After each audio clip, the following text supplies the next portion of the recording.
సమాజానికి మంచి చేసేవారిని భుజం తట్టి ఎల్లప్పుడూ ప్రోత్సహించాలని 25 ఏళ్లుగా దివ్యాంగులకు విశేష సేవలందిస్తున్న గురుదేవ చారిటబుల్ ట్రస్ట్ సేవలు ప్రశంసనీయమని ఒరిస్సా గవర్నర్ కంభంపాటి హరిబాబు కొనియాడారు.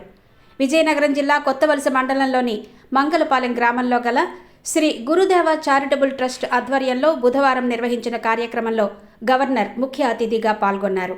ముందుగా గురుదేవ హాస్పిటల్స్కు ఇటీవల మంజూరైన NTR Aarogyasri ward, CT scan విభాగం, శుభలక్ష్మి మెమోరియల్ దివ్యాంగ భవన్లను గవర్నర్ హరిబాబు చేతుల మీదుగా ప్రారంభించారు. ఈ సందర్భంగా governor Haribabu RDO Venkateswararao protocol మేరకు స్వాగతం పలికారు. అలాగే వేద పండితులు పూర్ణ కుంభంతో ఘన స్వాగతం పలికారు.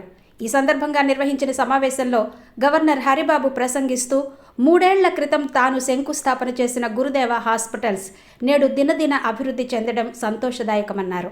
అలాగే పేద ప్రజలకు, ప్రభుత్వానికి వారధిగా జగదీష్ బాబు పనిచేస్తూ తన సేవాభావంతో పలువురి మన్ననలు అందుకోవడం అభినందనీయమన్నారు.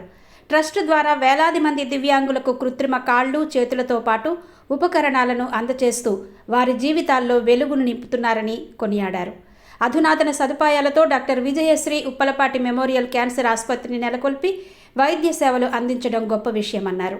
అలాగే దివ్యాంగుల అభ్యున్నతి కోసం, వృద్ధుల కోసం కేంద్ర రాష్ట్ర ప్రభుత్వాలు కృతనిశ్చయంతో పనిచేస్తున్నాయన్నారు. ప్రభుత్వాలు అందచేస్తున్న సంక్షేమ పథకాలు అర్హులకు అందేలా చూడడం అందరి బాధ్యతని ఆయన ఈ సందర్భంగా సూచించారు.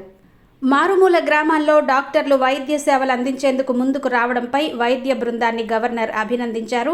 అనంతరం పలువురు దివ్యాంగులకు గవర్నర్ చేతుల మీదుగా కృత్రిమ ఉపకరణాలు, ట్రైసైకిళ్లను అందజేశారు. కార్యక్రమంలో కొత్తవలస తహసీల్దార్ రమాలక్ష్మి, వసంత విహార అధినేత వల్లూరి జయప్రకాష్ బాబు, బీజేపీ నాయకులు Rupakula Ravikumar, trust chairman Raparthi Jagadish Kumar, vice chairman doctor Phanindra, Gurudeva hospitals CEO doctor Tripathi, doctor Kishore, doctor Gowriswararao, TDP నాయకులు మాకేన సీతారామపాత్రుడు, కోరుబిల్లి ఉపేంద్ర, జనసేన నాయకులు గోరపిల్లి రవికుమార్ తదితరులు పాల్గొన్నారు.